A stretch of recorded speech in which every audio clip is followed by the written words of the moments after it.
Here we are with the executive committee members of the Miss International Queen Philippines, and they're going live again. We're going live again with them kasi meron silang sasabihin about sa mga bagay-bagay na talagang tinatanong ng karamihan. Yes, first and foremost, gusto po muna namin magpasalamat sa presence ninyo.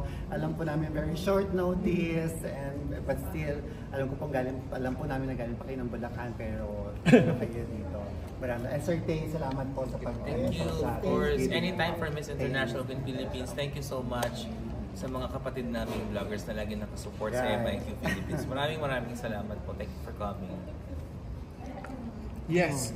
Ngayon, linawin muna natin kasi para naging kaakibat na ng Miss International Queen Philippines on its first, second, and third year, palaging may intriga as soon as after the coronation. Parang ano to? Part na ba to? Ano? Is it tradition? Tradition na ba to? Culture na ba siya? Culture na ba siya talaga sa trans pageantry? Ako po, I would like to take it positively and constructively na ibig sabihin po is tinatangkilik tayo. Sabi nga po nila is like parang kung wala yung mga ganyan, ibig sabihin hindi ka pinapanood. So, para po sa akin, sa amin po, nagpapasalamat kami na positive or constructive criticism. Ibig sabihin po, tinatangkilik ang Miss International Queen Philippines. Ibig sabihin po, nag-grow tayo. Ibig sabihin po, dumadami ang followers natin. And yeah, yun po. So baka nga po, kakambal na. I think hindi lang sa atin, Sir Tay, I think hindi lang sa MIQ Philippines, kahit sa ang pageant po, cisgender pageant, sa mga municipal pageant natin. I think Miss Universe. I don't want to mention brands, pero I think hindi lang po sa MIQ Philippines. So ako po, kami, we take it as a positive thing. Ibig sabihin, pinag-uusapan, inaabangan po tayo. And speaking of controversy, naging controversial yung twist natin sa Miss International Queen Philippines. Of course, explain natin yung nangyaring twist po. Actually, wala kaming twist talaga. Siguro sa sobrang overwhelm ni Karen during that night. Nasabi niyang twist, pero to be fair with everybody, talagang we only have 3 winners in Miss International Queen Philippines. Pero sa kagustuhan nga ng Execom Committee na ma-stretch namin yung cash prizes, we choose the rank 3 and rank 4. Rank 4, rank 5, sorry. Rank 4 and rank 5, sorry. So yun po. So meron kami talagang riding sash for them. Kasi nga, sa totoo lang, alam niyo yan, sobrang hirap mamili ng winner during that night. Ang hirap mamili ng 3. Yung 5, sobrang sakit pa rin sa amin. Kung pwede nga lang na 10 yung manalo, why not? Lahat yan, yun lalagyan namin talaga ng ranking. Pero sa kagustuhan ng Execom talaga na ma-stretch namin yung cash prizes at mabigyan talaga ng award din dahil sobrang lahat naman talaga sila nag-effort. That's the reason kaya kami nagkaroon ng 3rd and 4th during that night. Isa pa po pala in connection sa sinabi po ni Sir Tay tungkol sa mga klase. Ito po hindi po alam ng lahat na bukod po sa Corona, ang sash po ng Miss International Queen na sash na to, first runner-up, second runner-up, third and fourth, ay galing po ito sa Thailand. Kasama po ito. So, ang mga pinapagawa lang po natin sa Philippines ay yung mga special awards natin. So, we thought na, meron tayong sash na may pinadala. So, sayang. And of course, na-determine yung 4th and 3rd runner-up. Of course, sa top 10. Sa top 5 po. Ranking ng rank 4. Top 10 base sa performance nila para kunin yung top 3. Yes. So yun ang nangyari. 10 finalists. So finalists nag-rank 4, si 4th na po ang nag-rank 5. So parang salamat, nabigyan pa sila ng special awards. Na-recognize pa sila. Kaysa hindi sila isinama pa. Deserve naman po yung nga po inaal namin sa sobrang hirap. Kung pwede lang po na Diyos ko lahat sila manalo, why not? Totoo yan. Hindi ba sabi nga namin this year, ang gaganda ng mga nyo talaga. Parang 90 to 85 to 90% to 95% in my personal opinion, ang daming talagang pahirapan. Hindi katulad ng first and second edition yun na parang may mga runaway winners na ang dating.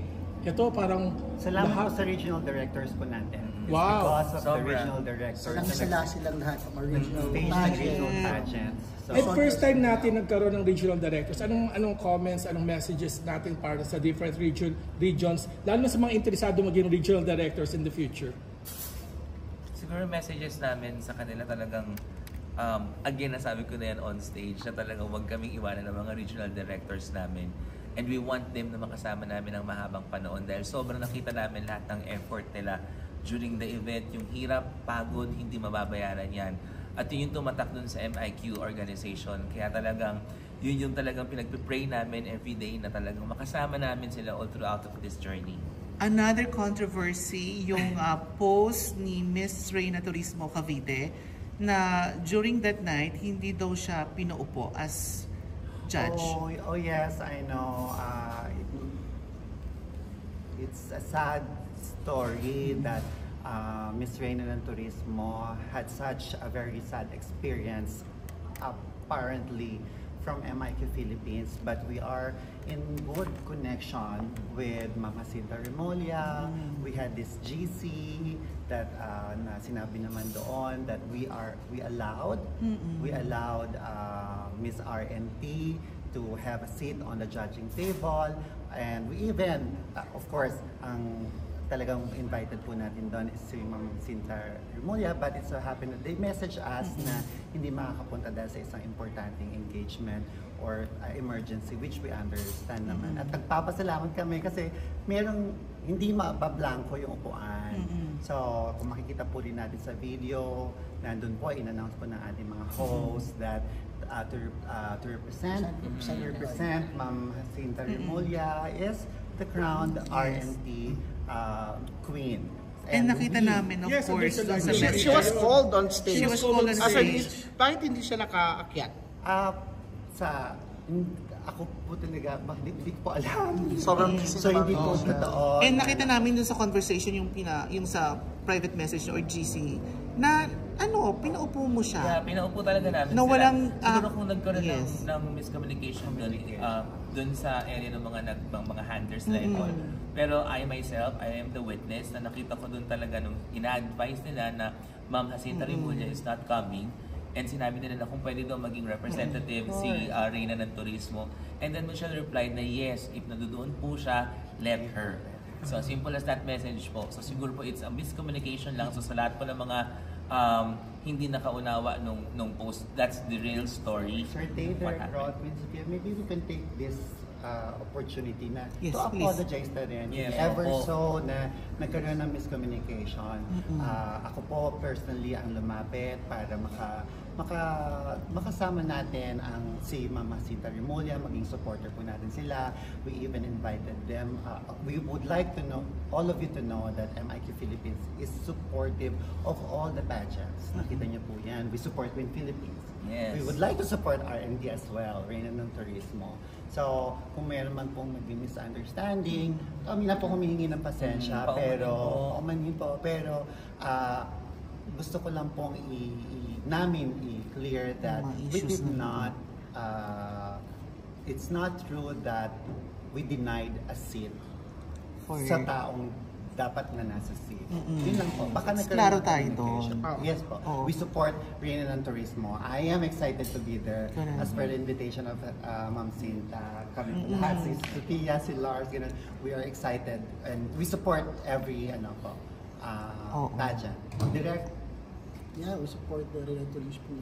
Kung meron mang pagkukulang, maraming salamat rin. And sorry, we apologize sa mga ganung pagkukulang. Pero it's not really mga issues na binabanggit.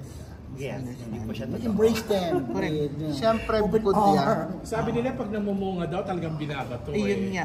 Actually, may isa pang mga nababasa kami sa mga comments na sana binigyan daw ng chances na bigyan ng mic. Pero nagkaroon naman ng chance sa casual interview. Actually, During that's top the 10 mechanics interview. of Miss International Queen from the very beginning. We haven't have question and answer talaga. So parang what we want is tawag nito a casual interview only. So hindi kami kumukuha ng top 10 doon sa question and answer. Since meron na kaming tinatawag na closed door interview prior to the event. And the preliminary. And And the even preliminaries, international pageant, parang top 3 lang talaga yung Top 3 lang po Q&A. talaga. No, For 3 right? years na din, we do that Yes. Parang first season, after matawag yung top 10, before the top 10, meron mo ng casual interview, then, so, Pero siguro dahil nga sa mga madaming baguhan, kasi since this is your third year, parami ang nanonood at naging interesado. Yung karamihan ng mga bagong nanonood yun, hindi pa talaga alam yung kaya siguro yung mechanics, kaya siguro sila nagtatanong. Pero yun na nga, we've been witness for the past 3 years na ito talaga ang plot, ito talaga ang mechanics, ito talaga ang sistema. Pero mga sirs, this is a learning ground for us as well. So dapat ngayon nalaman namin na dapat mas klaro next time. So natututo po kami sa mga ganitong, sabi ko nga sa inyo, we take everything like constructively. Maraming salamat sa mga nagpadala or nagbigay ng opinion. We take all of your opinions, we take all of your comments po seriously. We may not be that outspoken sa social media, but we take everything seriously. We listen, we try to comprehend, and we try to address. Just like right now po, uulitin po namin, we would like to tell you all na kung ano man yung sa tingin niyo po naging pagkukulang namin, maraming salamat po at in-address niyo yan dahil sa next year, mas maganda, mas klaro. Tuloy-tuloy ba ang mas, original? We'll do better. We'll do better. Dahil po sa inyo na. Not better, the best. Evolution na It's evolution. Mainit kasi yung issue, nung mainit ang issue, syempre may mga nasabing biglaan, may mga directors din na nakapagsabi. Are you in good terms with them?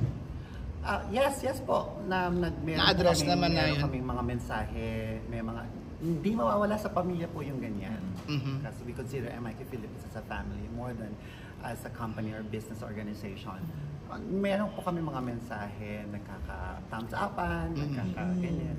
So, and we are very affirmative or positive, should we say, na walang hindi maayos na problema. May pagbabago ba bukod sa regional directors pa rin, or are you parang eyeing na dapat may mga provincial franchises na rin or Actually, city franchises?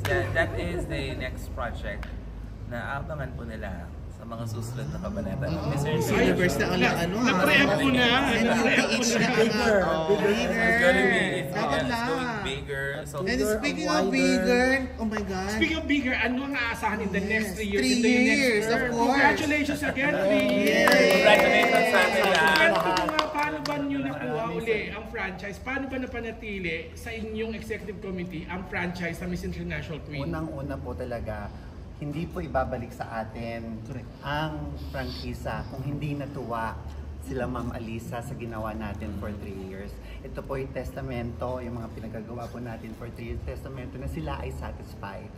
Pero wag natin kalimutan, never pa nagbigay ng franchise yan maliban sa inyo 3 years ago.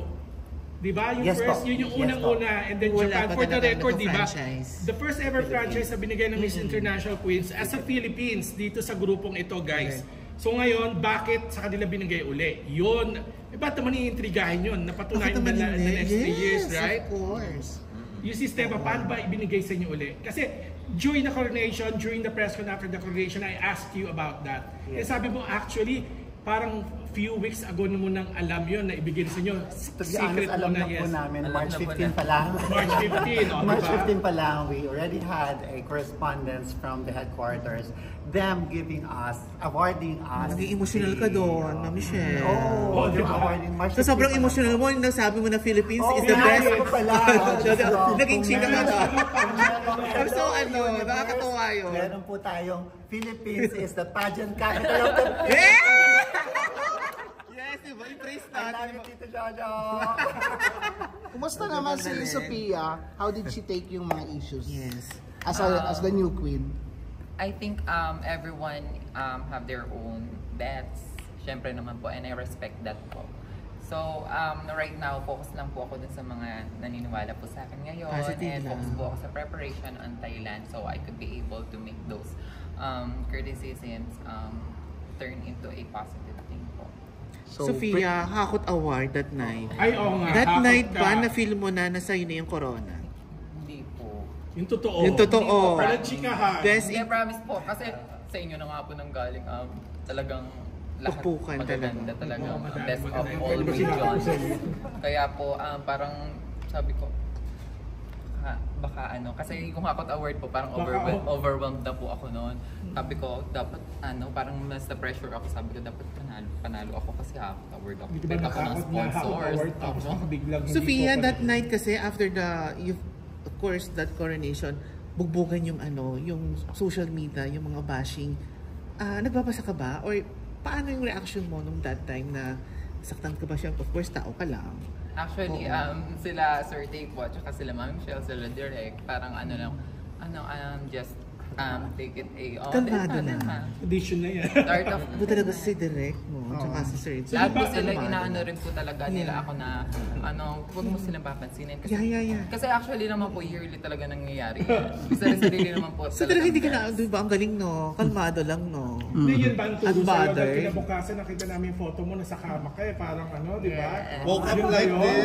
Yun ba yung woke The up new like world this na boy happy with po, all the tradition bashing and yet the crown is on your head. Ma'am Michelle, yan, go.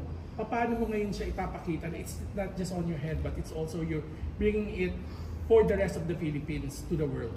Yes, actually, right now, nagpo-focus pa lang po kami sa courtesy visits sa sponsors po to give gratitude po sa kanila for loving the MQ Philippines organization.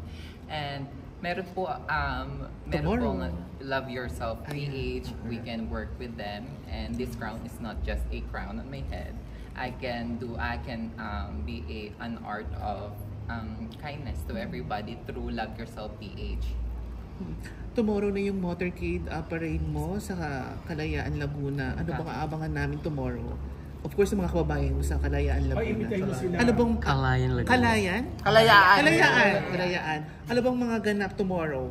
So, Sa after homecoming flag day. ceremony po sa provincial capital, we will have our motorcade from provincial capital to municipality of Kalayaan. And simple gathering. And I'm just really grateful po sa governor po ng Laguna and to our mayor po for organizing such an event like this. Nakita mo na ba yung mga co-candidates mo pagdating mo sa Thailand? Yung mga makakalaban mo sa Thailand, nakita mo na ba yung mga Ibang candidates. competitive candidates? Yes po. Ang gaganda nila pong lahat. Ay, maganda ka. Maganda ka din. Magpapaganda rin po tayo. Okay, I have questions to Sophia. Sophia, sa palagay mo, ano yung paghahanda na gagawin mo for our sandwich victory for the Philippines? Naka-pressure yan, tanong na yan. Mami Michelle is helping me po with that, and that is something that you should wait for. We are You waiting for already it. find her beautiful now. Wait. Meron There's pa. more. Nakita niyo na po. So anong dadalhin mong costume? Magdadala ka ba din ba na nagsasanta Cruz sa katawan mo? Anong ano? Abangan. Ano ba naman? And let me take this opportunity to announce as well that our first runner-up, Queen Nina Similatan, would be representing our country sa Miss Mardi Gras in Australia, and our second runner-up na si Julian Concepcion would be representing our country sa Miss Transstar na gagawin sa Spain. Brazil. Brazil! Oh my God. And we're looking for pageants as well. May kausap na po tayo na hopefully may padala din natin si Sina Queen Mikay. Sheila tsaka po si Queen Mikay. Mikay. Meron po tayong kausap ng mga ibang international pageants. Let's hope pa yung na para well-represented din Well, naman. mukhang yung organization nyo naman ang credible and matindi ang integrity when it comes to that. Plus 500 ka dyan. Hindi. Ang question ko ngayon, kasi for sure, those who are interested to join Miss International Queen in the future, in Philippines in the future, ito isa sa mga tanong. Pag naipadala nyo na ba sila, like runner-up sila, napadala sila sa ibang bansa para lumaban, pwede ba silang lumaban ulit to get the main crown? Oo, di ba? Yung ano po ang nangyayari po kasi for as long as hindi ka pa nakapag-represent ng Philippines, So halimbawa itong mga ipapadala nyo, magre-represent Yes, sila ng oo. Philippines. Paano i-represent nila hindi Philippines, Pilipinas? So i-represent. So hindi na sila talaga pwedeng lumaban. yes, but we would like to give chances to other aspiring trans beauty queens din na may experience po ang entablado. But as long as you didn't compete And besides, internationally. mananalo po yung mga yan kanya. Ay! Manifesting talaga. Ayan. So anyway, siguro So malinaw na. Ah. Wala nang yung sa mga hindi naman intriga na, I think talagang spur of the moment, yung emotions, talagang part na yan ng industry ng trans pageantry. So, any last messages sa ating mga lahat young fans that are watching right now para in the future kung how they are going to look at this event for their time in the future. The current adults now who are interested in trans pageantry and also those who are only looking for faults. And siguro sa lahat ng supporters Sa lahat and ng supporters. detractors. And detractors. Parang lahat General. in general. For the young trans, keep dreaming. Yun Yes. lang. Okay. Then for our supporters, regardless of positive or negative, we love you. Iyan, bet ko kalmado lang. Sir Jay. Sa mga bagong generation ng trans, keep dreaming, kagaya sinabi ni Direk. Always hashtag MIQPH. And dun sa mga bashers namin, thank you, mas lalo kami naging strong. Stronger and bigger. Shisheni. Iba. Susunod sa'yo. To all the young dreamers, just like what they said po, just keep dreaming because I was once on their shoe. Nangarap din po ako and now I am here so they could be able to make it. Tapos po, sa lahat naman po na sumusupport at sa lahat po ng bashers. Isa pa? Sa mga supporters saka sa mga bashers? Sa lahat po ng supporters and bashers. And kay Andy. Andy, kinakabay ka rin din.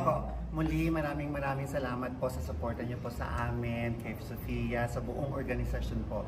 Thank you po sa lahat po ng sponsors namin. Maaari po may makalimutan po ako, but let me name a few. Of course, Aquila Crystal Palace, Mastay Peace, Kamal Cosmetic Hospital, Jojo Bragais, Alfim, Toledo Med, Smiles Professional, who else? Kataw, at sa marami pang iba, Casa Moriones, Spice Love Yourself. Love Yourself, Dr. Bean. Maraming salamat po talaga sa inyo lahat. And umasa po kayo talaga na aalagaan namin at kung sino man ang mga puputungan natin ni Reyna. At umasa po kayo that we promote love. We are an organization that promotes peace. We are an organization that would like to be an epitome of humility, and we are an organization that embraces everyone po. At anong message sa mga bashers and supporters? The Philippines is the pageant capital of the Philippines! I like it! Thank you so much. Thank you. Oo, diba? Kasama yung press ko natin. Sabi ko sa iyo ayaw niya pa Audio Jungle.